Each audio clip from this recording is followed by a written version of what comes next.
தந்தை மகன் தூயாவியாரின் பெயராலே நம் ஆண்டவராகிய இயேசு கிறிஸ்துவின் அருளும் கடவுளின் அன்பும் தூய ஆவியாரின் நட்புறவும் உங்கள் அனைவரோடும் இருப்பதாக.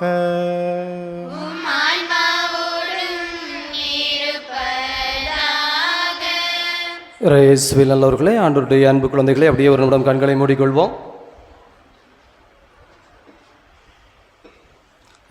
இந்த திருப்பலியிலே நமக்காக சிறப்பாக ஜெபிக்க வந்திருக்கிற பாசத்திற்குரிய தந்தை புளியம்பட்டி பங்கு தந்தையாகவும் நமது கோவில்பட்டி வட்டாரத்தினுடைய அதிபராகவும் பணியாற்றி கொண்டிருக்கிறார்கள். சிறப்பான முறையிலே ஆண்டவர் அவர்களை ஆசீர்வதிக்க வேண்டும் என்பதற்காகவும் உடலுள்ள சுகத்தோடு வழிநடத்த வேண்டும் என்பதற்காகவும் குறிப்பாக இந்த நாளை சிறப்பு செய்கிற சபையாரை ஆண்டவர் நிறைவான முறைகளை ஆசீர்வதிக்க வேண்டும் என்பதற்காகவும் உடலுள்ள சுகங்களோடு குடும்ப அமைதியிலும் சமாதானத்தில் வழிநடத்த வேண்டும் என்பதற்காகவும் நாளையும் நாளை மறுநாளும் ஆண்டவருடைய திரு அருளை பெறுவதற்கான இந்த திருவிழா திருப்பலியை ஆண்டவராகிய கடவுள் பேரின்பத்தால் நமக்கு வழிநடத்த வேண்டும் என்பதற்காகவும் சிறப்பாக நாம் இந்த 13 நாள் நவநாளிலே 9 நாளாவது ஆண்டவரின் பாதம் தேடி வருவேன், ஆண்டவரது பேரன்பை பெற்றுக்கொள்வேன் என்று நாம் ஏற்கனவே ஒப்புக் கொடுத்து கொண்டிருக்கிற கருத்துக்களை ஆண்டவர் நிறைவாக ஆசீர்வதிக்க வேண்டும் என்பதற்காகவும் நம்மோடு இணைந்து இந்த திருப்பலியிலே வி.கே. புதூர் திருவாளர் அருளானந்தம் பாலின் வசந்தி குடும்பத்திற்கு இறைவன் செய்த நன்மைகளுக்கு நன்றியாகவும் இன்று பிறந்தநாள் கொண்டாடுகிற அந்தோணியை இறைவன் நிறைவாக ஆசீர்வதிக்க வேண்டும் என்றும் உடலுள்ள சுகத்தோடு வழிநடத்த வேண்டும் என்றும் வேலை வாய்ப்புகள் திருமண காரியத்தை ஆண்டவர் வழிநடத்த வேண்டும் என்றும் மிஸ்டிகா ஏஞ்சல் ஜெசிகா ஏஞ்சல் இறை ஞானம் தெய்வ பயத்திலே சிறந்து விளங்க வேண்டும் என்றும் கிறிஸ்துவில் மரித்த ஆன்மாக்களுக்காகவும் ஜெபிக்கிறார்கள். சுரண்டையை சார்ந்த திருவாளர் குழந்தைராஜ் மார்க்ரீத்தாள் குடும்பத்திற்கு இறைவன் செய்த எல்லா நன்மைகளுக்கு நன்றியாகவும் சகாய லியோ மரிய நேவிஸ் கல்வி ஞானத்திலே சிறந்து விளங்க வேண்டும் என்பதற்காகவும் ஒப்பு கொடுத்து ஜெபிக்கிறார்கள். சுரண்டை ஜெயராஜ் சுஜி குடும்பத்திற்கு இறைவன் இதுவரை செய்த எல்லா நன்மைகளுக்கு நன்றியாகவும் பிரான்சிஸ்கா ஜெஃப்ரின் இவர்களை இறைவன் நிறைவாக ஆசீர்வதிக்க வேண்டும் என்றும் இன்று தனது 8வது பிறந்த நாளை கொண்டாடுகிற ஜெஃப்ரினை இறைவன் நிறைவாக ஆசீர்வதித்து தொழில் நடத்த வேண்டும் என்றும் கல்வி ஞானத்திலே சிறந்து விளங்க வேண்டும் என்றும் தொழில் வளர்ச்சிக்காகவும் கைத்தாறு பன்னீர்குளத்தைச் சார்ந்த பகவதி அவர்களுக்கு அரசு வேலை கிடைக்க வேண்டும் என்றும் முத்துமாலை அவர்களது வாய் நோய் நீங்க வேண்டும் என்றும் கடன் பிரச்சனை தீர வேண்டும் என்றும் உடல் உள்ள சுகத்திற்காகவும் ஒப்புக் கொடுக்கிறார்கள்.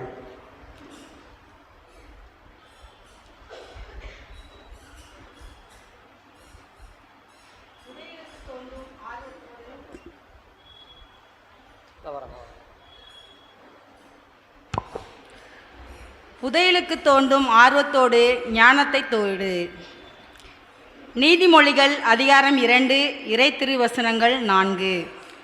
சுரண்டை அற்புத சுரங்கம் கோடி அற்புதர் புனித அந்தோணியாரின் 11ஆம் நவநாளை சிறப்பித்து திருப்பலி நிறைவேற்றி இறையாசிரை பெற்றுத்தர வந்திருக்கும் கோவில்பட்டி வட்டார அதிபர் அருள் தந்தை மோட்சராஜன் அவர்களையும் எம் பாசமிகு பங்கு தந்தை புதுமை ஜோசப் ராஜன் அவர்களையும் இணைந்து இத்திருப்பலியில் அருள் தந்தையரையும் அருள் சகோதரிகள் இறை மக்கள் அனைவரையும் எம் பிரான்சிஸ்கன் 3ஆம் சபையினர் சார்பாகவும் கிளேலியா சபையினர் சார்பாகவும் இப்புத்தாண்டில் வருக வருக என்று வாழ்த்தி வரவேற்கின்றோம். ஆண்டவரிடம் கொள்ளும் அச்சமே ஞானத்தின் தொடக்கம். நீதிமொழிகள் அதிகாரம் 9 இறை திருவசனம் 10. ஞானம் தனக்கென்று வீட்டை கட்டி அதில் 7 தூண்களை கட்டியிருக்கின்றது. அன்னை மரியாளை ஞானத்தின் பிறப்பிடமே என்று மன்றாட்டு மாடையில் சொல்லி வாயார புகழ்கின்றோம். அன்னை மரியாளிடம் நம் படிப்பினையே ஞானமும் தாழ்ச்சியும் ஆகும். நம் புனிதரும் அன்னை மரியாளிடம் கற்றுக்கொண்ட நற்பண்பே ஞானமும் தாழ்ச்சியும் ஆகும். திரள்கடல் ஓடியும் திரவியம் தேடு என்ற பழமொழிக்கேற்ப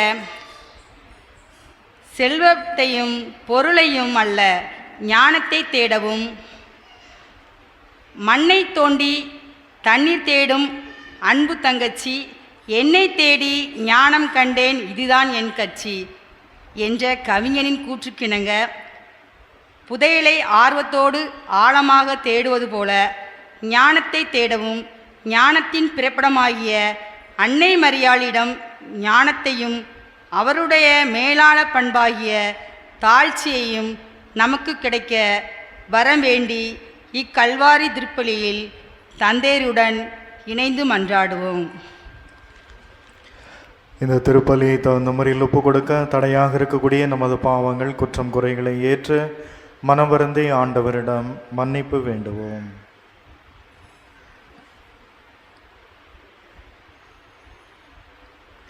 எல்லாம் அல்ல இறைவனிடமும் சகோதர சகோதரிகளை உங்களிடமும் ஆவியனை ஏற்றுக்கொள்கிறேன். ஏனெனில் சிந்தனையாலும் சொல்லாலும் செயலாலும் கடமையில் தவறியதாலும் பாவங்கள் பல செய்து என் பாவமே என் பெரும்பாவமே ஆகையால் எப்பொழுதும் கண்ணியான மரியாதையும் வானதூதர் புனிதர் அனைவரையும் சகோதர சகோதரிகளை உங்களையும் இறைவனாகிய ஆண்டவரிடம் எனக்காக வந்து கொள்ள மன்றாடுகிறேன். எல்லாம் அல்ல இறைவன் நம் மீது இரக்கம் வைத்து நம் பாவங்களை மன்னித்து நம்மை நிலை வாழ்வுக்கு அழைத்து செல்வாராக.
மன்றாடுவோமாக.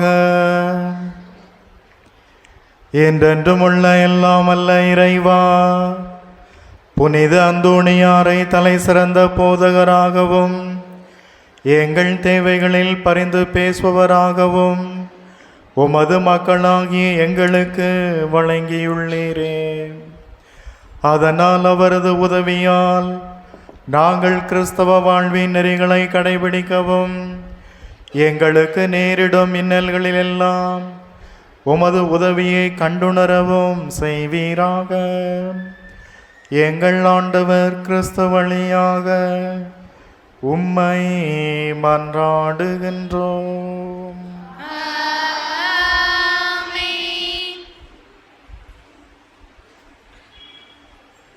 முதல் வாசக முன்னுரை. கடவுளின் கட்டளைகளையும் அறிவுரையையும் இதயத்தில் இருத்திக்கொள். தந்தை தம் மகனை கண்டிப்பது போல் ஆண்டவர் யாரிடம் அன்பு கொண்டிருக்கிறாரோ அவர்களையே கண்டிக்கின்றார். கடைபிடித்தால் நாம் அடையும் பலன்களையும் நன்மைகளையும் பற்றி கூறும் முதல் வாசகத்திற்கு நாம் அனைவரும் கவனமுடன் செவி கொடுப்போம்.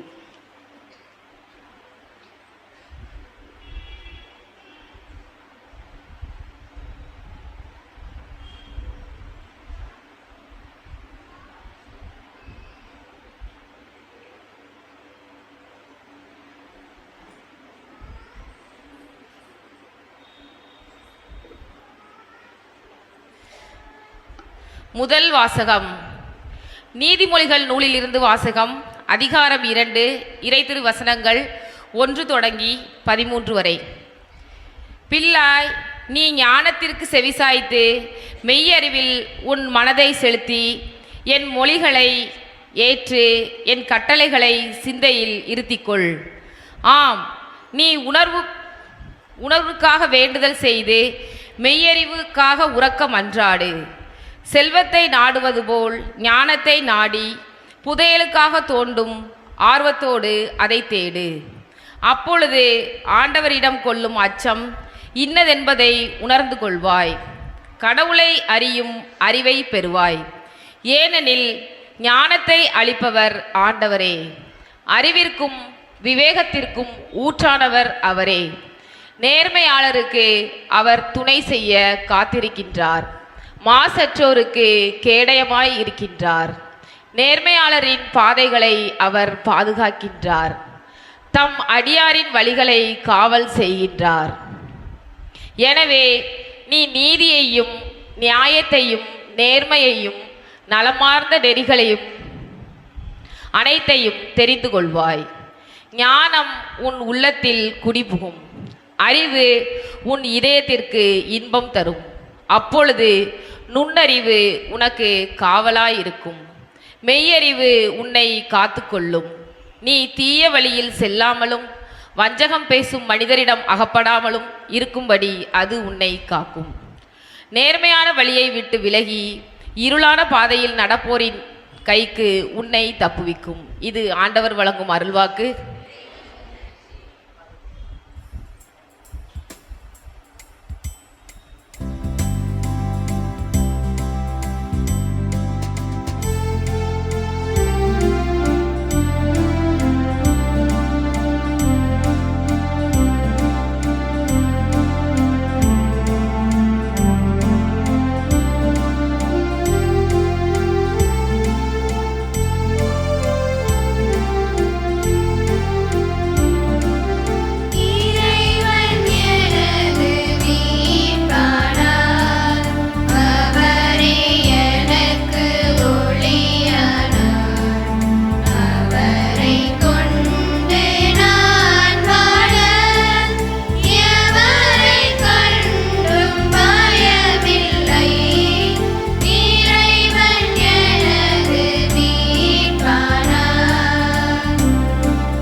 வாசக முன்னுரை. கடவுள் நமக்கு தரும் நற்செய்தியை நாம் நம்பிக்கையுடன் கேட்டு வாழ்ந்தால் அவர் அளிக்கும் இளைப்பாற்றியின் நாட்டிற்குள் நுழைவோம் என்றும் இரண்டாம் வாசகத்திற்கு நாம் அனைவரும் கவனமுடன் செவி கொடுப்போம்.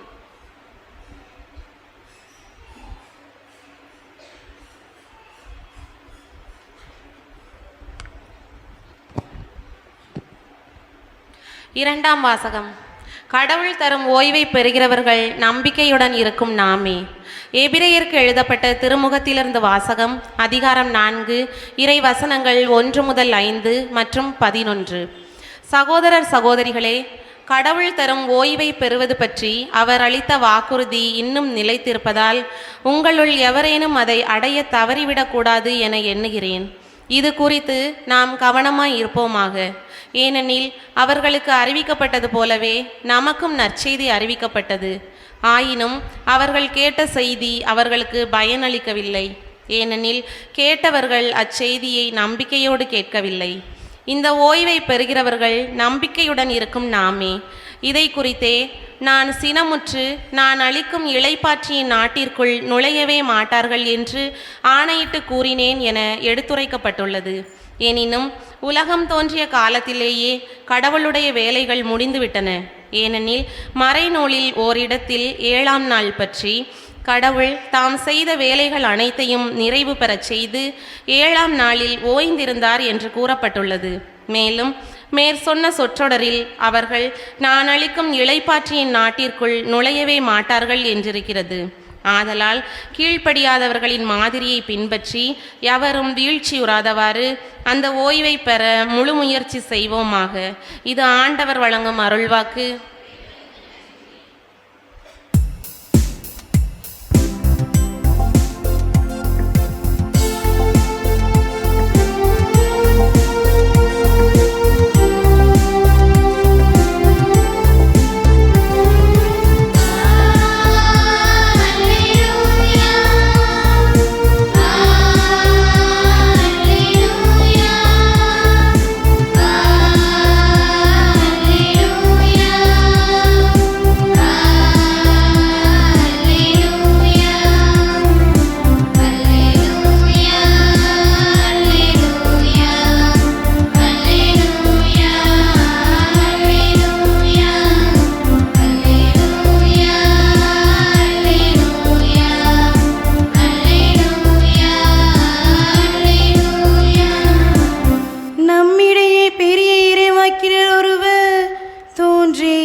கடவுள் தம் மக்களை தேடி வந்திருக்கின்றார்.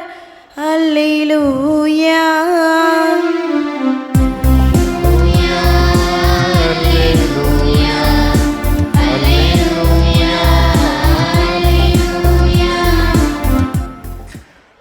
ஆண்டவர் உங்களோடு இருப்பாராக.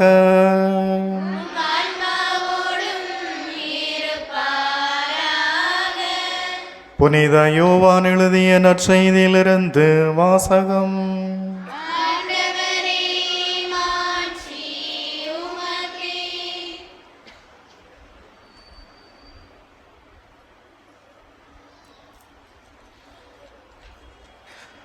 அதிகாரம் 8, இறைவசனங்கள் 1 முதல் 11 முடிய. இயேசு ஒலிவ மலைக்கு சென்றார். பொழுது விடிந்ததும் அவர் மீண்டும் கோவிலுக்கு வந்தார். அப்போது மக்கள் அனைவரும் அவரிடம் வந்தனர். அவரும் அங்கு அமர்ந்து அவர்களுக்கு கற்பித்தார். மறைநூல் அறிஞரும் பரிசேயரும் விபச்சாரத்தில் பிடிபட்ட ஒரு பெண்ணை கூட்டி வந்து நடுவில் நிறுத்தி, போதகரே, இப்பெண் விபச்சாரத்தில் கையும் மெய்யுமாக பிடிபட்டவள். இப்படிப்பட்டவர்களை கல்லால் எறிந்து கொல்ல வேண்டும் என்பது மோசே நமக்கு கொடுத்த திருச்சட்டத்தில் உள்ள கட்டளை. நீர் என்ன சொல்கிறீர் என்று கேட்டனர். அவர் மேல் குற்றம் சுமத்த ஏதாவது வேண்டும் என்பதற்காக அவர்கள் இவ்வாறு கேட்டு சோதித்தார்கள். இயேசு குனிந்து விரலால் தலையில் எழுதி கொண்டிருந்தார். ஆனால் அவர்கள் அவரை விடாமல் கேட்டு கொண்டிருந்ததால் அவர் நிமிர்ந்து பார்த்து, உங்களுள் பாவம் இல்லாதவர் முதலில் இப்பெண் மேல் கல் எறியட்டும் என்று அவர்களிடம் கூறினார். மீண்டும் குனிந்து தரையில் எழுதி கொண்டிருந்தார். அவர் சொன்னதை கேட்டதும் முதியோர் தொடங்கி ஒருவர் பின் ஒருவராக அவர்கள் யாவரும் அங்கிருந்து சென்று விட்டார்கள். இறுதியாக இயேசு மட்டுமே அங்கு இருந்தார். அப்பெண்ணும் அங்கேயே நின்று கொண்டிருந்தார். இயேசு நிமிர்ந்து பார்த்து, அம்மா, அவர்கள் எங்கே? நீர் குற்றவாளி என்று எவரும் தீர்ப்பிடவில்லையா என்று கேட்டார். அவர், இல்லை ஐயா என்றார். இயேசு அவரிடம், நானும் தீர்ப்பளிக்கவில்லை, நீர் போகலாம், இனி பாவம் செய்யாதீர் என்றார். ஆண்டவரின் அருள்வாக்கு.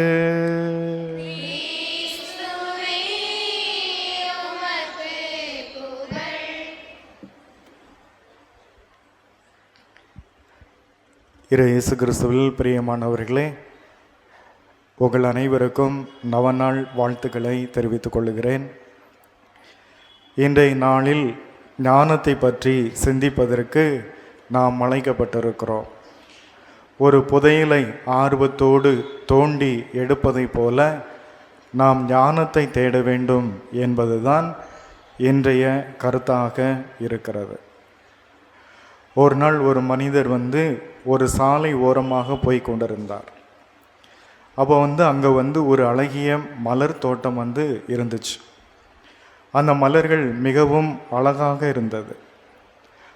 அந்த மலரில் ஒரு வண்ணத்து பூச்சி உட்கார்ந்து தேன் குடித்து கொண்டிருந்தது. அந்த மலர்களை விட அந்த வண்ணத்து பூச்சி மிகவும் அழகாக இருந்தது. உடனே அந்த மனிதர் வேகமாக சென்று அந்த வண்ணத்து பூச்சியை பிடிக்க முயன்றார். ஆனால் அது பறந்து விட்டது. நம்ம ரொம்ப வேகமாக போயிட்டோன்னு நினைக்கிறேன். கொஞ்சம் வேகத்தை குறைச்சி மறுபடியும் பிடிக்க முயன்றார். மறுபடியும் அது ஓடிட்டே இருந்துச்சு. இவருடைய வேகமும் குறைஞ்சிட்டே இருந்துச்சு. கடைசியில் போக போக ரொம்ப மெதுவாக போய் பக்கத்தில் போய் பிடிக்க போயிடுவார். ஆனால் அந்த வண்ணத்து பூச்சி என்ன செஞ்சதுன்னா பறந்து போய்கிட்டே இருந்தது. கடைசி வரை அவருக்கு அதை பிடிக்கவே முடியல. கொஞ்ச நேரம் கழித்து பார்த்தார். அவர் அந்த போக வேண்டிய பயணத்தை விட்டு வேறு பகுதிக்கு அவர் வந்து விட்டார். அவருக்கு ரொம்ப களைப்பாக இருந்தது. உடனே ஒரு சின்ன மரத்தடியில் அவர் அமைதியாக உட்கார்ந்தார். உட்கார்ந்துட்டு அவர் தலைக்கு மேலே அந்த வண்ணத்து பூச்சி சுற்றி கொண்டே இருந்தது. அப்புறமா கொஞ்ச நேரம் கழித்து பார்த்தா அந்த வண்ணத்து பூச்சி அவர் கையில் உட்கார்ந்தது. உடனே அந்த வண்ணத்து பூச்சியை ஆர்வத்தோடு பார்த்து அவர் ரசித்து கொண்டே இருந்தார். அவருக்கு ரொம்ப மகிழ்ச்சியாக இருந்துச்சு. அப்போ தான் அவருக்கு ஒரு சிந்தனை தோன்றியது. நம்ம இந்த வண்ணத்து பூச்சியை மாதிரி ஞானத்தை எவ்வளவுதான் விரட்டி விரட்டி நம்ம வெளியில் தேடினாலும் சரி அதை கண்டுபிடிக்க முடியாது. எவ்வளவு புத்தகங்கள் வாசித்தாலும் சரி இந்த ஞானத்தை நாம் பெற முடியாது. ஒரு இடத்துல உட்கார்ந்து ஆழமாக நமக்குள்ளே ஒரு பயணத்தை தொடுகிற போது தான் இந்த ஞானம் என்பது ஒரு மிகப்பெரிய செல்வமாக கிடைக்கும் அப்படின்னு சொல்லி அவருக்கு ஒரு சிந்தனை வந்துச்சு. அதனால தான் பெரிய பெரிய ஞானிகள்லாம் பார்த்தோம் அப்படின்னு சொன்னால் ஒரு அமைதியான நிலையில் எப்போதுமே ஒரு தியான நிலையில் இருப்பதை நம்மால் காண முடிகிறது. ஞானம்னா என்ன, அதை எப்படி புரிந்து கொள்வது என்ற கேள்வி உங்கள் எல்லோருக்குமே எழலாம். ஞானம் என்று சொன்ன உடனே நம்ம எல்லாருக்குமே ஒரு வாசகம் ஞாபகத்துக்கு வரும். கடவுளுக்கு பயப்படுவது தான் ஞானத்தினுடைய தொடக்கம் அப்படின்னு சொல்லி இதை நம்ம சின்ன வயசுலேருந்து எல்லோருமே கேள்விப்பட்டிருப்போம். அப்போ கடவுளை பற்றிய ஒரு அச்சம், ஒரு பயம் எப்போது எந்த மனிதனத்தில் வருகிறதோ அப்போதே அவனுக்கு ஞானம் வந்துருச்சு அப்படின்னு சொல்லி அர்த்தம். ஞானம் அப்படின்னு சொன்ன உடனே பழைய ஏற்பாட்டில் நமக்கு வரக்கூடிய ஒரு மனிதர் யார் அப்படின்னு சொன்னால் சாலமோன் அரசர் தான். சாலமோன் அரசருக்கு ஆண்டவர் உனக்கு என்ன வேணும் கேள், என்னன்னாலும் தருகிறேன் அப்படின்னு சொல்லி ஆண்டவர் சொன்னார். ஆனால் சாலமோன் அரசர், ஆண்டவரே எனக்கு வேற எதுவும் வேண்டாம், ஞானம் மட்டும் போதும் அப்படின்னு சொன்னார். அப்போ ஞானம் அப்படின்னு சொன்னால் என்ன அப்படின்னு சொல்லி நம்ம புரிஞ்சுக்கணும்.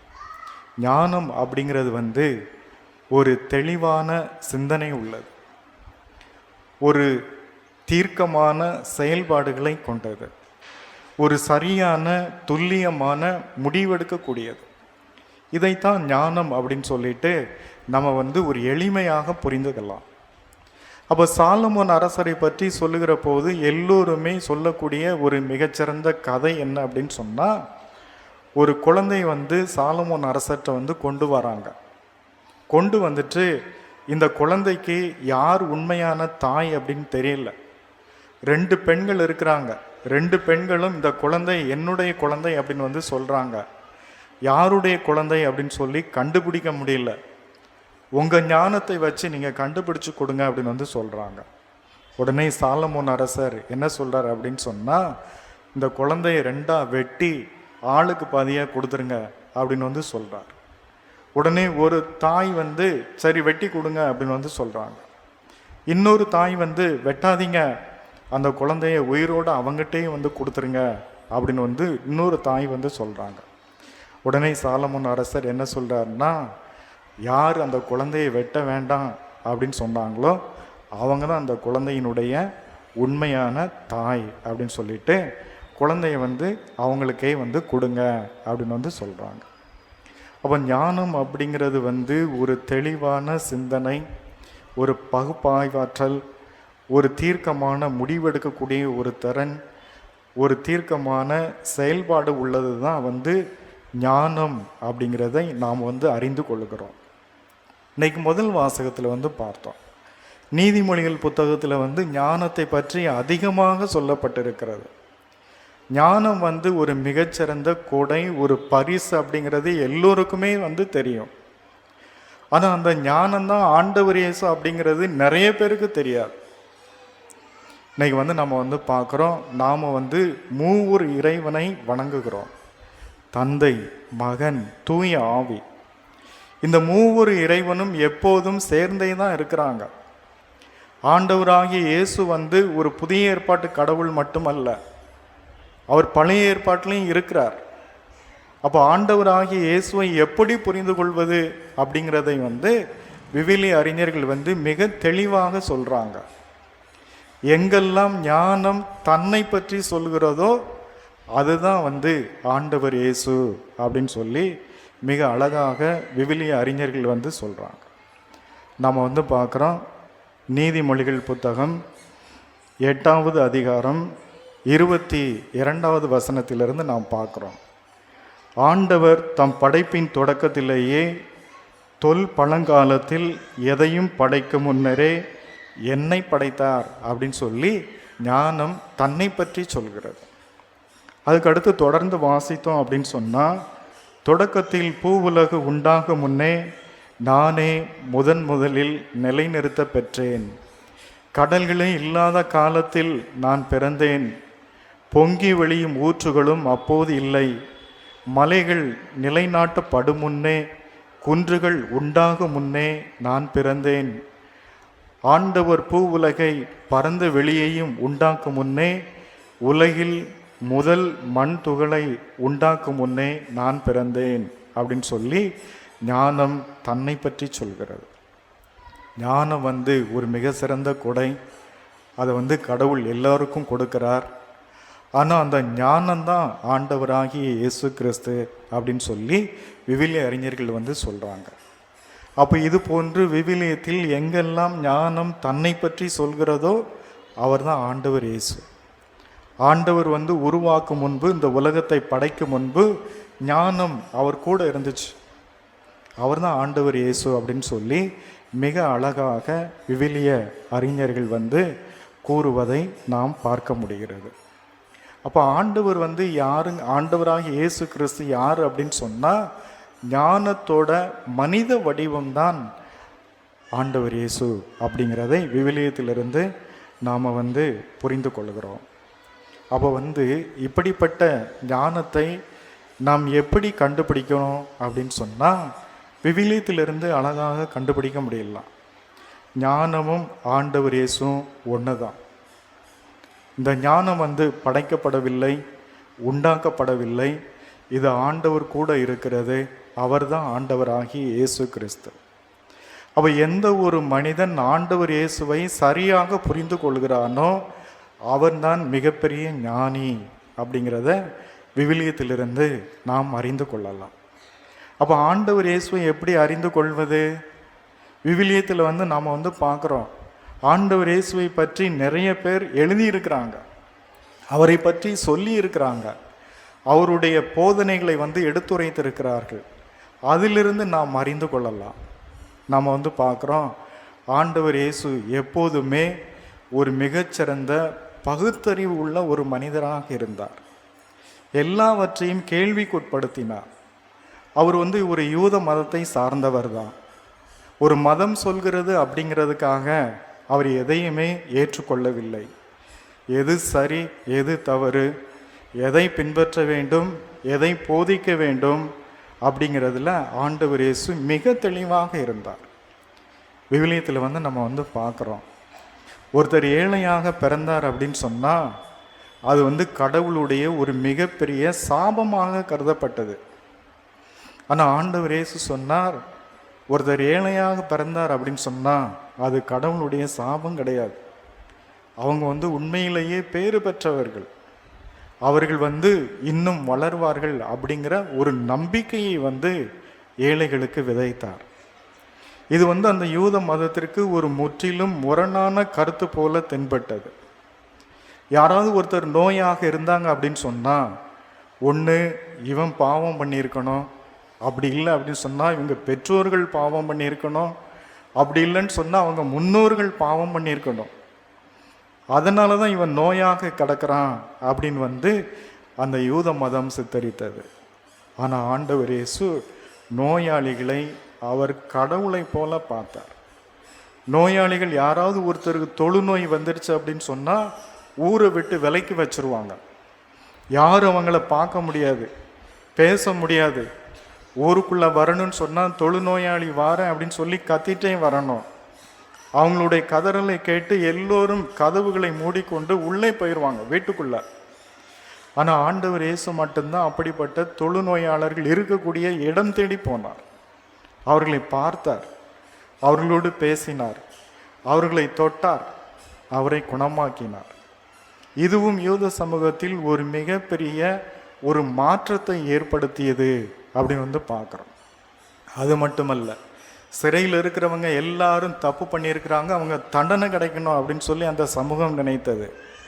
ஆனால் சிறையில் இருக்கிறவங்க எல்லோருமே தவறு செய்தவர்கள் கிடையாது, அவர்களையும் நாம் மன்னிக்கணும், தண்டனை என்பது கொடுக்கக்கூடியது ஆண்டவருக்கு மட்டுமே உரியது அப்படின்னு சொல்லி சிறைவாசிகளையும் அவர் நேசித்தார். இந்த சமூகத்தில் இருக்கக்கூடிய ஒதுக்கப்பட்ட புறந்தள்ளப்பட்ட எல்லா மக்களையும் நேசித்தார். இது அந்த யூத சமூகத்தால் அவரை ஏற்றுக்கொள்ள முடியவில்லை அப்படிங்கிறது தான் ஒரு உண்மையாக இருக்கிறது. அது மட்டுமல்ல, பெண்கள் என்பவர்கள் ஒரு இரண்டாம் தர குடிமக்களாக கருதப்பட்டார்கள். ஒரு பெண்ணோடு ஒரு தாயாக இருந்தாலும் ஒரு பொது இடத்தில் வைத்து பேசக்கூடாது அப்படிங்கிறது அந்த யூத சமூகம் வைத்திருந்த ஒரு சட்டமாக இருந்தது. ஆனால் அப்படிப்பட்ட பெண்களோடு ஆண்டவர் பேசினார், உறவாடினார் அப்படின்னு நம்ம பார்க்குறோம். அப்போ இந்த யூத சமூகத்திலிருந்து ஒரு முற்றும் ஒரு முரணான கருத்துக்களை சிந்தனைகளை கொண்டவர் தான் ஆண்டவர் இயேசு அப்படின்னு பார்க்குறோம். அதுதான் ஞானம். ஆண்டவர் இயேசுவுக்கும் திருமுழுக்கு யோவானுக்கும் உள்ள அந்த இரண்டையும் நம்ம கொஞ்சம் கம்பேர் பண்ணி பார்த்தோம் அப்படின்னு சொன்னால் ஆண்டவர் இயேசு எப்படிப்பட்ட ஞானி அப்படிங்கிறதை நம்மால் புரிந்து கொள்ள முடியும். திருமுழுக்கு யோவானை ஒரு ஞானியாக அந்த யூத சமூகம் ஏற்றுக்கொண்டது. ஏன் அப்படின்னு சொன்னால், திருமுழுக்கு யோவான் அவர் நாட்டுக்குள்ளே வாழலை, காட்டுக்குள்ளே வாழ்ந்தார். அவர் நம்மளை மாதிரி சாப்பாடு சாப்பிடல, வெட்டுக்கிளியும் காட்டுத்தேனும் சாப்பிட்டார். அவர் நம்மளை மாதிரி உடை அணியவில்லை, அவர் விலங்குகளாலான தோலை அவர் உடையாக அணிந்திருந்தார். நோன்பு இருந்தார். அவரை பார்க்கும்போதே ஒரு முனிவர் தோற்றத்தில் இருந்தார். உடனே அவரை எல்லோரும் ஞானியாக ஏற்றுக்கொண்டார்கள். ஆண்டவர் இயேசுவும் அவரை பின்பற்றி வருகிறார் என்ற ஒரு பேச்சு இருந்துச்சு. ஆனால் ஆண்டவர் இயேசு அந்த திருமுழுக்கு யோவானை போல அல்ல. காட்டுக்கு போகலை, நாட்டுக்குள்ளே தான் இருந்தார். மக்களை விட்டு அந்நியப்படுத்தி இல்லை, மக்களோடு தான் இருந்தார். மக்கள் மாதிரி உடை அணிந்தார், மக்களை மாதிரி சாப்பிட்டார். அவரை வந்து ஒரு போசன பிரியன் அப்படின்னு சொல்லக்கூடிய அளவுக்கு அவர் சாப்பிட்டார். இவர் மதிமயங்கி இருக்கிறார், மது குடிக்கிறார், திராட்சை ரசம் அருந்துகிறார் என்று குற்றம் சாட்டக்கூடிய அளவுக்கு அவருடைய வாழ்க்கை என்பது திருமுழுக்கு யோவானுடைய வாழ்க்கையிலிருந்து ஒரு மாறுபட்ட வாழ்க்கையாக இருந்தது. அப்படிங்கிறது தான் விவிலியம் சொல்லக்கூடிய ஒரு உண்மை. அதுதான் ஞானம். அப்போ ஞானம் அப்படின்னா என்ன அப்படின்னு சொன்னால், வெறும் குறியீடுகளிலோ அடையாளங்களிலோ மதங்கள் சொல்லக்கூடிய கதைகளிலோ அல்ல. ஞானம் என்பது அதையும் தாண்டியது அப்படிங்கிறதை விவிலியத்திலிருந்து ஆண்டவர் இயேசுவினுடைய வாழ்க்கையை வைத்து நாம் அறிந்து கொள்ளலாம். அப்போ மனித வாழ்க்கைக்கு குறியீடுகள், அடையாளங்கள், கதைகள் தேவை. இதை மூணும் இல்லை அப்படின்னு சொன்னால் நம்மால் வாழ்க்கை, ஒரு அர்த்தமுள்ள வாழ்க்கை வாழ முடியாது. அப்போ குறியீடுனா என்ன? இந்த சுரண்டைக்கு போனோம் அப்படின்னு சொன்னால் ஒரு போஸ்ட் இருக்குது, சுரண்டை அப்படின்னு எழுதியிருக்குது, அது வழியாக போனோன்னா சுரண்டைக்கு போயிடலாம். அதுதான் சைன் அப்படின்னு சொன்னால் குறியீடு அப்படிங்கிறது. அப்போ ஒரு அடையாளம் அப்படின்னு சொன்னால் என்ன? ஒரு சாதாரண துணி, அதில் ஒரு ஆரஞ்சு கலர், வெள்ளை கலர், பச்சை கலர் பெயிண்ட் பண்ணி நடுவில் ஒரு அசோக சக்கரத்தை பொருத்திட்டோம் அப்படின்னு சொன்னால் அது தேசிய கொடி. அது கீழே போட்டு யாரும் மிதிக்க முடியாது. அதை வணங்கணும், சல்யூட் பண்ணணும் அப்படின்னு சொல்லி நமக்கு ஒரு கதை இருக்குது. இதுதான் அடையாளம். கதை அப்படின்னு சொன்னால் என்ன? நிறைய கதைகள் இருக்குது. அந்த கதைகள் தான் நம்மளுடைய வாழ்க்கையை முன்னோக்கியோ பின்னோக்கியோ இழுத்து செல்கிறது. அப்போ இது எல்லாமே தேவைதான். ஆனால் இதை ஒவ்வொரு முறையும் நாம் பகுப்பாய்வு செய்ய வேண்டும் அப்படிங்கிறது தான் ஆண்டவர் நமக்கு கற்றுத்தரக்கூடிய ஒரு உண்மை. அப்போ ஆண்டவர் இயேசுனுடைய வாழ்க்கை எதை சொல்லி தருகிறது அப்படின்னு சொன்னால், ஆண்டவரை பற்றி நிறைய எழுதியிருக்கிறாங்க. ஆனால் ஆண்டவர் இயேசு ஒரே ஒரு இடத்துல மட்டும்தான் அவர் எழுதியிருக்கிறார். அதை தான் இன்றைக்கி நற்செய்தி வாசகத்தில் வாசித்தோம். ஒரு விபச்சார பெண்ணை எல்லோரும் துரத்திட்டு வராங்க. ஆனால் ஆண்டவர் இயேசு மட்டும்தான் அவரை ஒரு குற்றவாளியாக பார்க்கவில்லை. விவிலியத்தின்படி இந்த பெண்ணை கல்லால் எறிந்து கொல்ல வேண்டும் அப்படின்னு சொல்லி அந்த ஒட்டுமொத்த சமூகமும் வருகிறது. அதற்கு எதிராக ஆண்டவர் இயேசு மட்டும்தான் நிற்கிறார். அப்போ அவர் அந்த பெண்ணை கல்லால் எறியாதீங்க, யாராவது பாவம் செய்யாமல் இருக்கீங்களா, யார் பாவம் செய்யோ அவங்க முதல் கல்லை விட்டு எறிங்க அப்படின்னு சொல்கிறாங்க. அதுக்கடுத்து ஆண்டவர் இயேசு தரையில் ஏதோ எழுதிக்கிட்டு இருக்கிறார். ஒரு எழுத்து எழுதினாரா, இல்லை ஒரு வார்த்தை எழுதினாரா, ஒரு பேராகிராஃப் எழுதினாரா, ஒரு எஸ்ஸே எழுதினாரா, என்ன எழுதினார்னு யாருக்குமே தெரியாது. ஆனால் அந்த எழுத்தை பார்த்த எல்லோருமே அவங்க திரும்பி போயிட்டாங்க. அதை படித்த எந்த ஒரு மனிதனும் அந்த பெண்ணை குற்றம் சுமத்தவில்லை, அந்த பெண்ணுக்கு தண்டனை கொடுக்கவில்லை. அவர்கள் மனம் மாறினார்கள், வீடு திரும்பினார்கள். அப்படிங்கிறது தான் விவிலியத்தில் நாம் காண்கின்றோம். அப்போ இதைத்தான் நாம் ஒவ்வொருவரும் ஒரு உதாரணமாக எடுத்துக்கொள்ளணும். நமக்கு யார் மேலேயாவது கோபம் இருக்குது, கொலவெறியோடு போகிறோம் அப்படின்னு சொன்னால் ஒரு நிமிஷம் கண்களை மூடி நம்ம முன்னால் கீழே குனிஞ்சு பார்த்தோம் அப்படின்னு சொன்னால் நமக்கு முன்னால் ஆண்டவர் இயேசு எழுதுவார்.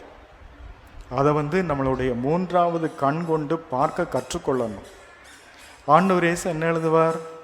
இப்படியெல்லாம் கொலவெறியோடு போகாத, திரும்பி போ. யாரையாவது பழி வாங்கணும்னு நினச்சேன்னு சொன்னால் ஒரு நிமிஷம் கண்ணை மூடி கீழே குனிஞ்சு பாருங்க. ஆண்டவர் இயேசு எழுதுவார், மூன்றாவது கண் கொண்டு பாருங்கள், ஆண்டவர் உங்களுக்கு நல்லதையே செய்வார். அப்போ இந்த ஒரு பயிற்சியை மட்டும் நாம் இன்றைய நாளில் நமது வீடுகளுக்கு எடுத்து செல்ல வேண்டும். ஆண்டவரை பற்றி எவ்வளவோ விவிலியத்தில் எழுதப்பட்டிருக்கிறது, இன்னமும் எழுதிட்டு இருக்கிறாங்க. ஆனால் ஆண்டவர் ஒரே ஒரு இடத்துல தரையில் எழுதிட்டு இருக்கிறார். நாம் ஒவ்வொரு செயலை செய்கிற போதும் கண்ணை மூடி மூன்றாவது கண் திறந்து ஆண்டவர் என்ன எழுதியிருக்கிறார் அப்படின்னு பார்த்துட்டு நம்ம செயலை செய்கிற போது ஒரு ஆசீர்வாதமான செயலாக இருக்கும். அதை யாரையும் பழி வாங்காது, யாரையும் குற்றம் சுமத்தாது, யாருக்கும் தண்டனை கொடுக்காது, எல்லோரையும் ஏற்றுக்கொள்ள செய்யும், எல்லோரையும் அன்பு செய்ய சொல்லும், தீர்க்கமான ஒரு தெளிவான முடிவுக்கு நம்ம இட்டு சொல்லும். அதுதான் ஞானம். இப்படிப்பட்ட ஞானத்தை நாம் அடைய வேண்டும் என்பதுதான் ஆண்டவர் இயேசு நமக்கு கற்றுக் கொடுக்கக்கூடிய ஒரு உண்மை. இன்றைக்கி பார்க்குறோம், நிறைய கதைகள் இருக்குது. நான் சின்ன வயசில் ஒரு நாள் லீவு நாளில் எங்கள் வீட்டு பக்கம் ஒரு மரம் இருக்குது, அங்கே என்னுடைய நண்பர்களோடு விளையாண்டுட்டு இருந்தேன் ஸ்கூலில் படிக்கிறப்போ. அப்போ அந்த மரத்தில் ஒரு ஓணான் இருந்துச்சு. அந்த ஓணான் என்ன செய்யணும், அப்படி தலையை தூக்கும் கீழே போடும். அப்போ நண்பர்கள்லாம் இந்த ஓணானை பிடிக்கணும். ஏன் அப்படின்னு சொன்னால், ஏசப்பா சிலுவையில் தொங்கிட்டு இருக்கிற போது இந்த ஓணானா ஏசப்பாவுக்கு தாகமாக இருந்திருக்கு, தண்ணீர் கேட்டிருக்கிறார். அப்போ இந்த ஓணான் என்ன செஞ்சிருக்குன்னா ஒன்ஸ் அடித்து கொடுத்துருக்கு. அதனால் இந்த ஓணானை கொல்லணும் அப்படின்னு சொல்லி என்னுடைய நண்பர்கள்லாம் சொன்னாங்க. உடனே அதே மாதிரி அதை கண்ணி போட்டு பிடிச்சு ஒரு மூக்கு பொடி வாங்கி அது கண்ணுலேயும் முகத்துலேயும் போட்டுட்டு அதை பேயாட விட்டாங்க. அதுக்கடுத்து இன்னொன்றும் சொன்னாங்க, அணில் ஏசப்பா தண்ணி கேட்ட உடனே ஒரு இளநியை கொண்டு போய் ஏசப்பாவுக்கு கொடுத்துச்சு, அதனால் அணில் அடிக்கக்கூடாது அப்படின்னு சொல்லி கதை சொன்னாங்க. அப்போ திடீர்னு நாங்கள்லாம் விளையாண்டுட்டு இருக்கிற பார்த்து எங்கள் அப்பா வந்தாங்க. என்னன்னு கேட்டாங்க. கேட்ட உடனே அவர் கோபம் வந்துடுச்சு. கோபம் வந்தோடனே என்னை அடி அடித்து முழங்கால் போட்டு மன்னிப்பு கேட்க வச்சிட்டார். ஒரு ஓணான் எப்படி ஒன்றுக்கு அடித்து ஒரு மனிதர் குடிக்கக்கூடிய அளவுக்கு கொடுக்க முடியும்? ஒரு அணில் எப்படி ஒரு தேங்காயை தூக்கிட்டு போக முடியும்? அந்த இஸ்ரேல் நாட்டில் தென்னை மரம் இருக்குதா? அது ஒரு கல்வாரி மலை, அங்கே என்ன மரம் இருந்தது? இப்படிலாம் யோசிக்க மாட்டிங்களாடா அப்படின்னு சொல்லிட்டு ஒரு அடி அடித்து எனக்கு ஒரு அறிவுரை சொன்னார். ஆனால் அப்போ புரியலை. ஆனால் இப்படிப்பட்ட கதைகளை நாம் பெரியவர்களாக இருந்தாலும் இன்னமும் நம்பிக்கிட்டு தான் இருக்கிறோம். இன்றைக்கி மத சண்டைகள் பாருங்கள், இந்தியாவில் எவ்வளோ சண்டைகள் நடக்குது. குஜராத்தில் பார்க்குறோம், ஒரு மதத்தை சார்ந்தவங்க இன்னொரு மதத்தை சார்ந்த ஒரு கர்ப்பிணி பெண் அவங்க வயிற்ற கத்தியால் கீறி அந்த குழந்தையை தூக்கி வெளியில் போடுறாங்க. அவ்வளவு தூரம் மதவெறி நிறைந்த கதைகள் இருக்குது. ஆனால் ஆண்டவர் இயேசு இதையெல்லாம் ஏற்றுக்கொள்ளவே இல்லை. நாம் ஞானிகளாக வாழணும், பகுத்தறிவுள்ளவர்களாக இருக்கணும், தீர்க்கமான தெளிவான சிந்தனைகளை கொண்டிருக்கணும். அப்படிங்கிறது தான் ஆண்டவர் இயேசு நமக்கு கற்றுக் கொடுக்கக்கூடிய ஒரு பாடம். அதனால் எந்த மதத்தில் நாம் இருந்தாலும் சரி, கிறிஸ்தவ மதத்தில் இருந்தாலும் ஆண்டவர் இயேசுவை போல சிந்திக்கக்கூடிய மனிதர்களாக இருக்கணும். ஆண்டவர் இயேசுவை போல கேள்விகள் கேட்கக்கூடிய மனிதர்களாக இருக்கணும். ஆண்டவர் இயேசுவை போல துல்லியமான முடிவுகளை எடுக்கக்கூடிய மனிதர்களாக இருக்கணும். ஆண்டவர் இயேசுவை போல தீர்க்கமான செயல்பாடுகள் கொண்ட மனிதர்களாக இருக்கணும்.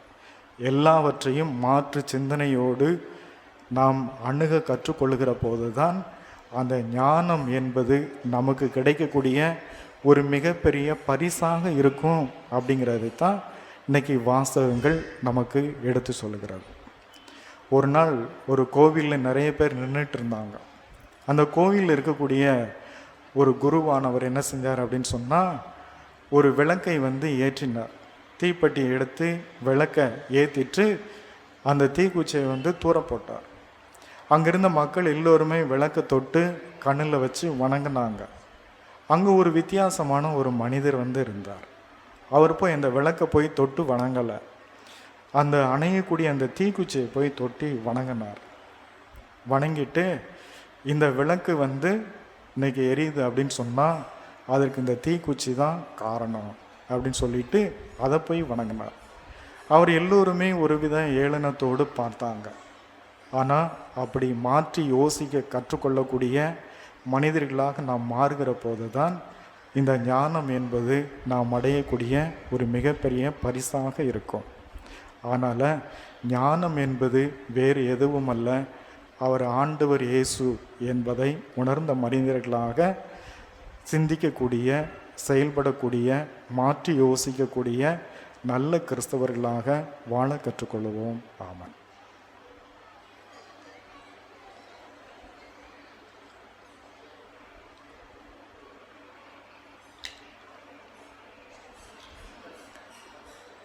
நாம் அனைவரும் எழுந்து நின்று நமது விண்ணப்பங்களை எடுத்துரைப்போம்.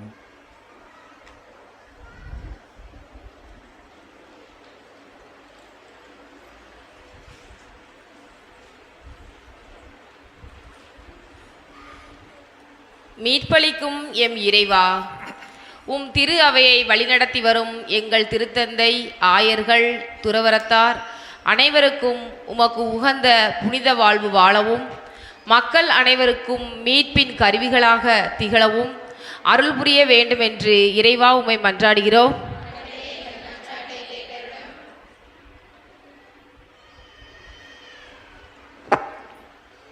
அரசருக்கெல்லாம் அரசரே இறைவா, எங்கள் நாட்டு தலைவர்கள் தங்கள் பணியை தன்னலம் கருதாமல் மக்களின் நலம் கருதி நன்மை செய்யவும் நல்ல திட்டங்களை வகுக்கவும் வேண்டுமென்று இறைவா உம்மை மன்றாடுகிறோம்.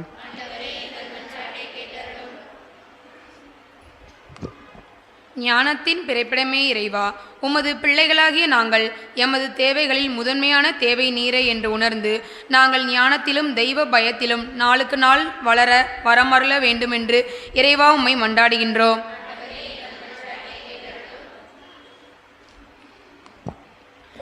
நற்கருணையில் வாழ்பவரே எம் இறைவா, எமது இளைஞர்கள் அனைவரும் நற்கருணை குறித்து காட்டும் தூய்மையான வாழ்வை வாழ்ந்து தாம் வாழுகின்ற சூழலில் என்றும் ஒளியாக திகழ வேண்டுமென்று இறைவா உம்மை மன்றாடுகிறோம்.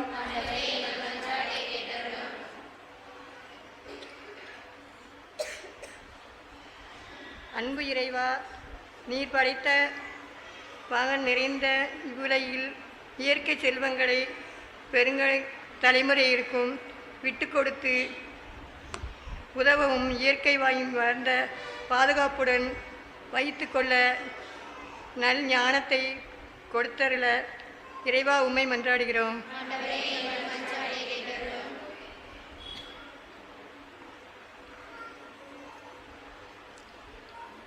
அன்பின் முழுமே இறைவா, உலகில் தீய குணங்களாலும் தீய பழக்கங்களாலும் நோய்களாலும் மன அமைதியின்றி வாழ்வோர் அனைவருக்கும் உமது அன்பினால் ஆறுதல் அளிக்க வேண்டுமென்று இறைவா உம்மை மன்றாடுகிறோம்.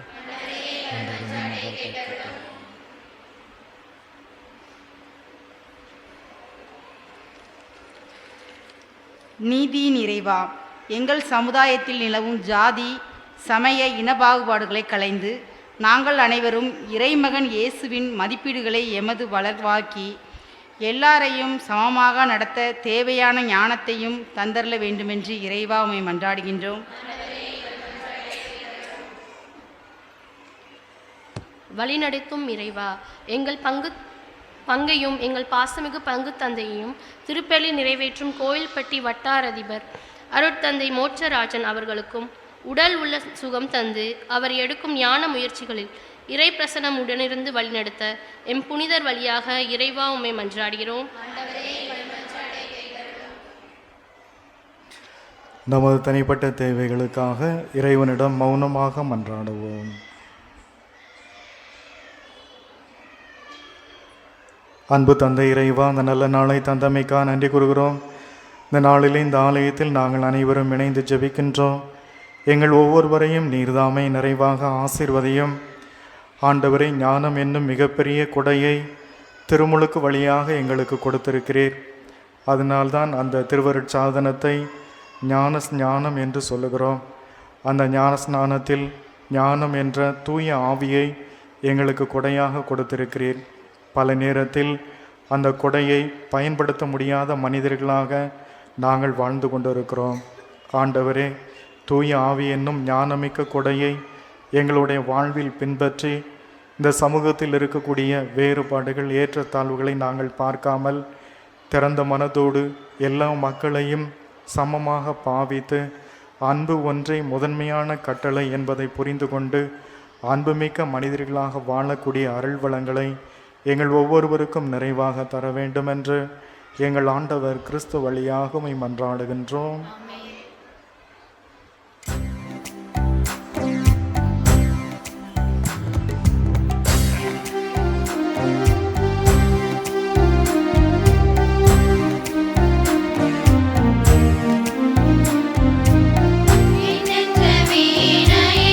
எத்தனை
சகோதரிகளே, என்னுடையதும் உங்களுடையதுமான இப்பலி எல்லாம் அல்ல தந்தையாகிய இறைவனுக்கு ஏற்றதாகும்படி மன்றாடுங்கள்.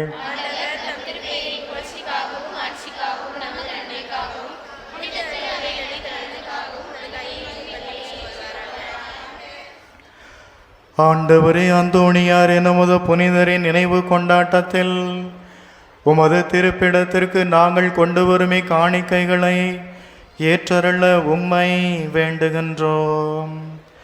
அதனாலே தூய மறைநிகழ்வுகளின் வழியாக இவருக்கு நீர் மாற்றி அளித்தது போல எங்கள் மீது இரக்கத்தை தாராளமாய் பொழிவீராக. எங்கள் ஆண்டவர் கிறிஸ்து வழியாக உம்மை மன்றாடுகின்றோம்.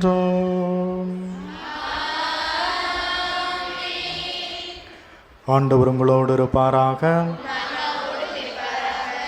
இதயங்களை மேலே எழுப்புங்கள். நம் இறைவனாகிய ஆண்டவருக்கு நன்றி கூறுவோம். ஆண்டவரே, தூயவரான தந்தையே, என்றுமுள்ள எல்லாம் அல்ல இறைவா, எங்கள் ஆண்டவர் கிறிஸ்து வழியாக எந்நாளும் எவ்விடத்திலும் நாங்கள் உமக்கு நன்றி செலுத்துவது மெய்யாகவே தகுதியும் நீதியுமாகும். எங்கள் கடமையும் மீட்புக்கு உரிய செயலுமாகும். ஏனெனில் புனித அந்தோணியாருடைய விழாவில் முது திரு அவை மகிழ்ந்திருக்கச் செய்கின்றீர். அவருடைய இறைப்பற்றுமிக்க வாழ்க்கை நெறியின் எடுத்துக்காட்டால் அதற்கு வலுவூட்டுகின்றீர். அவருடைய படிப்பினையால் பயிற்றுவிக்கின்றீர். அவருடைய மன்றாட்டால் பாதுகாத்து வருகின்றீர். ஆகவே வான தூதர் அணிகளோடும் புனிதரின் பெருந்தருளோடும் நாங்களும் இணைந்து உமக்கு புகழ்ச்சி பண்ணிசைத்து முடிவின்றி வாழ்த்துவதாவது:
ஆண்டவரே, நேர்மையாகவே தூயவர், தூய்மை அனைத்திற்கும் ஊற்று.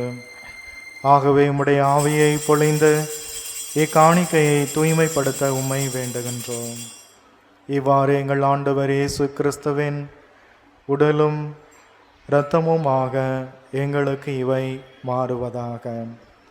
அவர் பாடுபட உள்ளம் கனிந்து தம்மை கையளித்த போது அப்பத்தை எடுத்து நன்றி செலுத்தி அதை பெற்று தம் சீடர்களுக்கு அளித்து கூறியதாவது: அனைவரும் இதிலிருந்து பெற்று உண்ணுங்கள், ஏனெனில் இது உங்களுக்காக கையளிக்கப்படும் என் உடல்.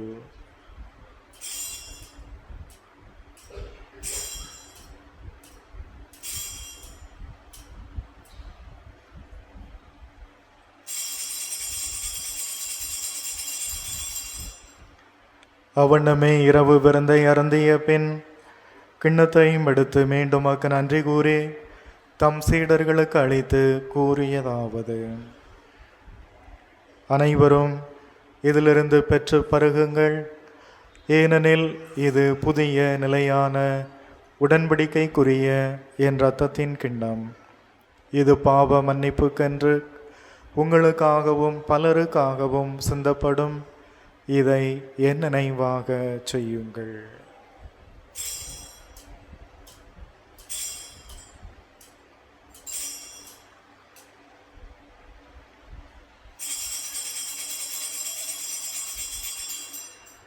நம்பிக்கையின் மறைபொருள்.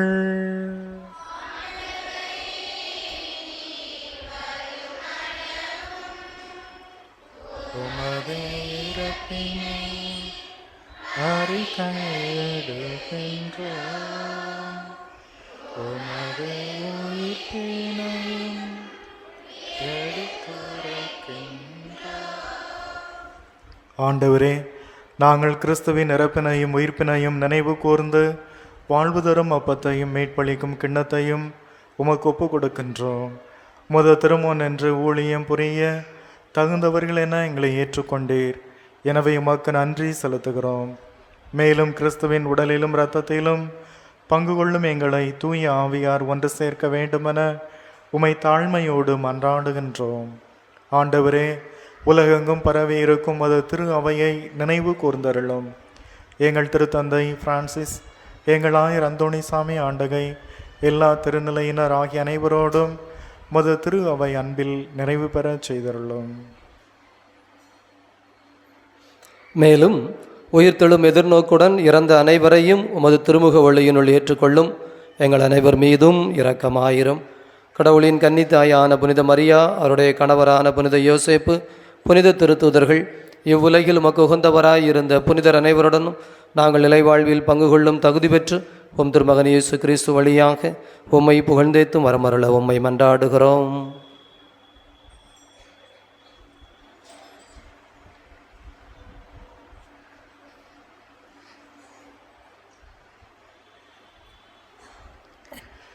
இவர் வழியாக இவரோடு இவரில் எல்லாம் வல்ல இறைவனாகிய தந்தையே, தூய ஆவியாரின் ஒன்றிப்பில் எல்லா புகழும் ஆட்சியும் என்றென்றும் உமக்கு உரியதே.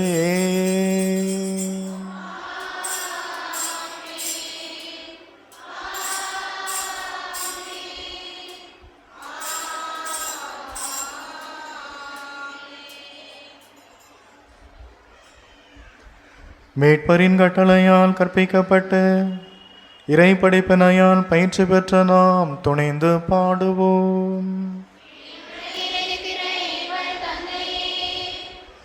உமது பெயர் தூயன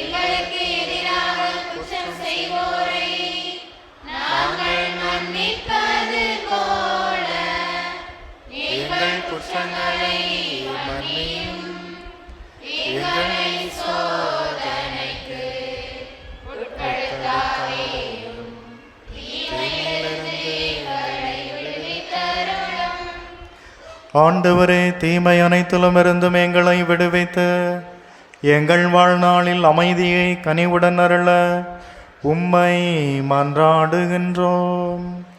உமது இரக்கத்தின் உதவியால் நாங்கள் பாவத்திலிருந்து எப்போதும் விடுதலை பெற்று யாதொரு கலக்கமுமின்றி நலமாயிருப்போமாக. நாங்கள் இது நோக்கி இருக்கும் பேரின்பத்திற்காகவும் மீட்பராம் இயேசு கிறிஸ்துவின் வருகைக்காகவும் காத்திருக்கின்றோம்.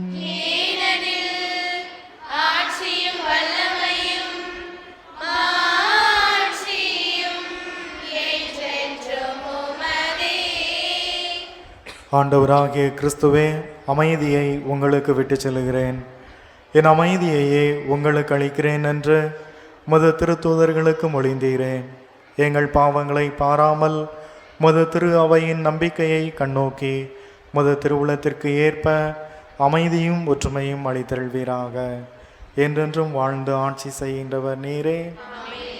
ஆண்டவருடைய அமைதி உங்கள் அனைவரோடும் இருப்பதாக. ஒருவருக்கொருவர் அமைதியை பகிர்ந்து மகிழ்வோம். உலகின் பாவங்களை போக்கும் இறைவனின் செம்மறியே, எங்கள் மேல் இரக்கமாயிரும். உலகின் பாவங்களை போக்கும் இறைவனின் செம்மறியே, எங்கள் மேல் இரக்கமாயிரும். உலகின் பாவங்களை போக்கும் இறைவனின் செம்மறியே, எங்களுக்கு அமைதி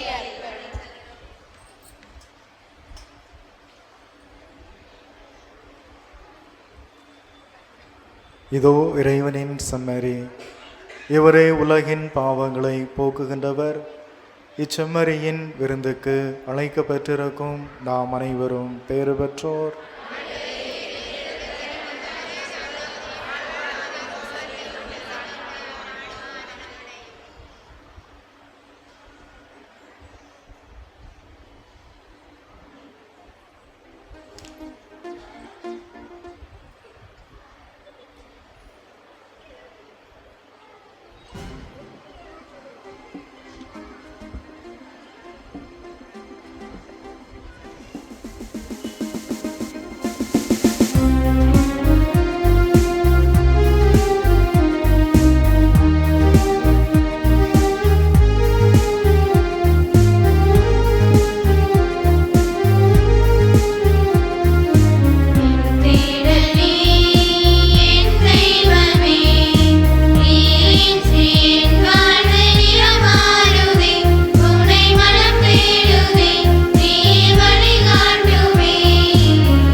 மன்றாடுவோமாக.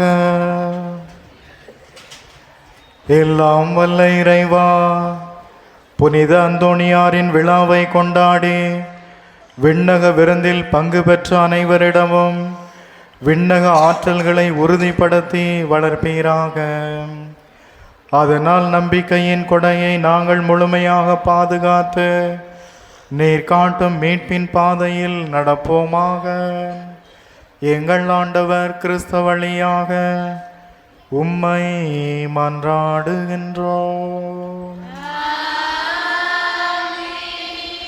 ஆண்டவர் உங்களோடு இருப்பாராக.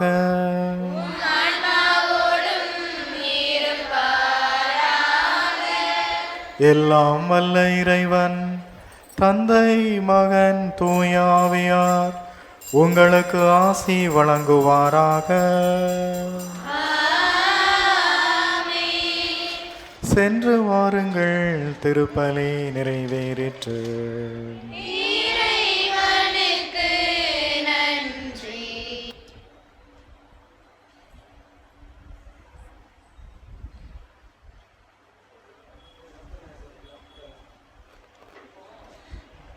மறை வல்லுநராம் மங்காது புகழ்பெற்ற புதுமை வள்ளல் புனித அந்தோணியார் ஆலய திருவிழாவின் 11ஆம் நவநாளை சிறப்பிக்கும் வண்ணம் நாம் பங்கு தந்தையின் அன்பு அழைப்பை ஏற்று நம்மிடையே வருகை தந்து இந்த நவநாள் திருப்பலியை தலைமையேற்றி வழிநடத்தி புதையலுக்கு தேடும் ஆர்வத்துடன் யானத்தை தேடு என்னும் மறைவுரை சிந்தனைக்கு விவிலிய பகுதியிலிருந்து பல்வேறு கருத்துக்களை இதமாகி மிதமாகி எடுத்து கூறி நமக்கு இறையாசிர் பெற்றுத்தந்த கோயில்பட்டி வட்டார அதிபரும் புளியமட்டி திருத்தல அதிபருமான அருள் தந்தை மோட்சராஜன் அவர்களுக்கு பங்கு தந்தையின் சார்பாகவும் இறைமக்கள் சார்பாகவும் மனமார்ந்த நன்றிகளை தெரிவித்து ஊர் பொறுப்பாளர் ஸ்டீபன் அவர்கள் பொன்னாடை போர்த்தி அணிவிக்கின்றார்கள்.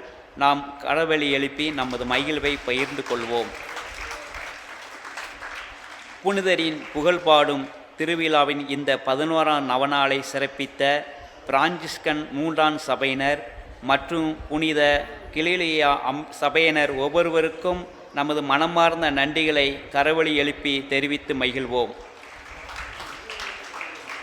இன்று தனது 8வது பிறந்த நாளை கொண்டாடும் ஜெபரீனுக்கும் தனது பிறந்த நாளை கொண்டாடும் அந்தோணிக்கும் தமது பிறந்தநாள் வாழ்த்துக்களை கரவொலி எழுப்பி தெரிவித்து மகிழ்வோம்.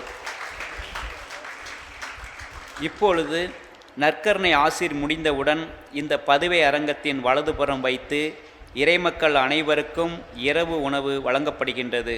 நிலாச்சோறு என்னும் இந்த இரவு உணவுக்காக நன்கொடை வழங்கியவரில் விவரங்கள்: ஏ லூர்து ஆசிரியர் அனிஸ்டா ஆசியை 2500, S Francis Theresa 2000, J Raj Sonia 2000, S Susila ஆசியை 2000, Prabhakaran Nevis 2000, K Stephen Cecinta ஆசியை 1000, லூர்து சாமி ஆசிரியர் Bala 1000, A Bosco Anbarasi 1000, G பிளவேந்திரன் Elsie 500, S A Sami Catherine 500, V Y A Irudayaraj Francisca 1200, Lourdu Rani 500, G Kuzhandairaj பெமிலா 500, A Mariadas Rani 300, J Sabarimuthu Shanthi 500, X Irudayam Amudha 500, L Justin Lalit 500, X Sebastian Udaya 500, L James Selvi 1000,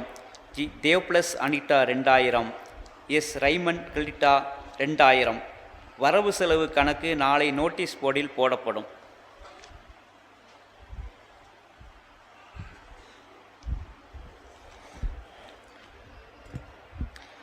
பொது நன்மை பெற வேண்டிய சிறுவர் சிறுமியர் நாளை மாலை 4 மணிக்கு ஆலயத்திற்கு வருகை தந்து வாசகம் மற்றும் மண்டாட்டுக்களை பயிற்சி எடுத்துக்கொள்ளவும். திருவிழாவின் முக்கிய நிகழ்வான நற்கருணை பவனி நாளை 18/1/2025 சனி மாலை வழிபாட்டு நிகழ்வுகள் ஆர்சி பள்ளி வளாகத்தில் தொடங்கி ஆலய வளாகத்தில் நிறைவு பெறும். மாலை 6:15க்கு ஜெபம், 6:45க்கு திருப்பலி, தொடர்ந்து நற்கருணை பவனி, ஆலயத்தில் மறையுரை, நற்கருணை ஆசீர். இரவு 9 மணிக்கு புனித அந்தோணியார் இளையோர் ஏக்கம் வழங்கும் கலை நிகழ்ச்சி. நற்கருணை பவனி வரும் இடங்களை இறைமக்கள் சுத்தம் செய்து கோலமிட்டு வைத்து கொள்ளவும். நாளை மறுநாள் 19/1/2025 ஞாயிறு நிகழ்வுகள். திருவிழா கூட்டு திருப்பலி. இறைமக்களின் கனிவான கவனத்திற்கு நம் ஆயர் அவர்கள் 8:45 மணிக்கு ஆலய வாயில் முன்பு வைத்து வரவேற்பு கொடுக்கப்படும். நம் ஆயர் அவர்களை அனைவரும் சேர்ந்து வரவேற்பது இறைமக்களின் கடமை. எனவே இறைமக்கள் அனைவரும் காலை 8:30 மணிக்கு வருகை தந்து நமது பங்களிப்பை உறுதி செய்வோம். வரவேற்பு முடிந்தவுடன் திருப்பலி ஆரம்பமாகும்.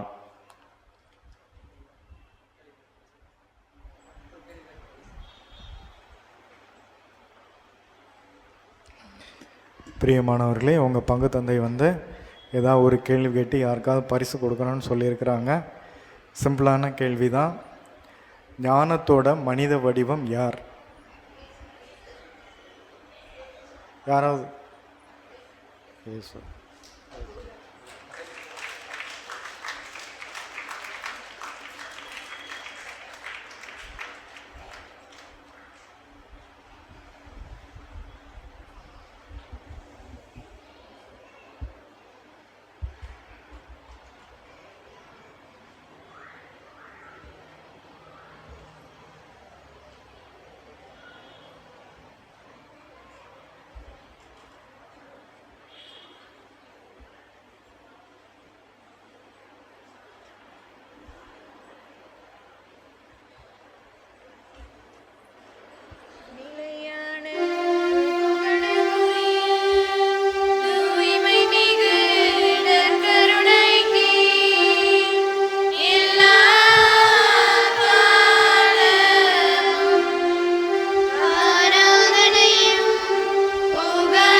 மன்றாடுவோமாக. இறைவா, இந்த வியப்புக்குரிய திருவருட்சாதனத்திலே உம்முடைய திருப்பாடுகளின் நினைவை எங்களுக்கு விட்டு சென்றீர். உமது திருவுடல் திருரத்தம் இவற்றின் மறைபொருளை வணங்கும் நாங்கள் உமது மீட்பின் பலனை இடைவிடாமல் அனுபவிக்க அருள் புரியுமாறு உம்மை மன்றாடுகின்றோம். என்றென்றும் வாழ்ந்து ஆட்சி செய்கின்றவர் நீரே.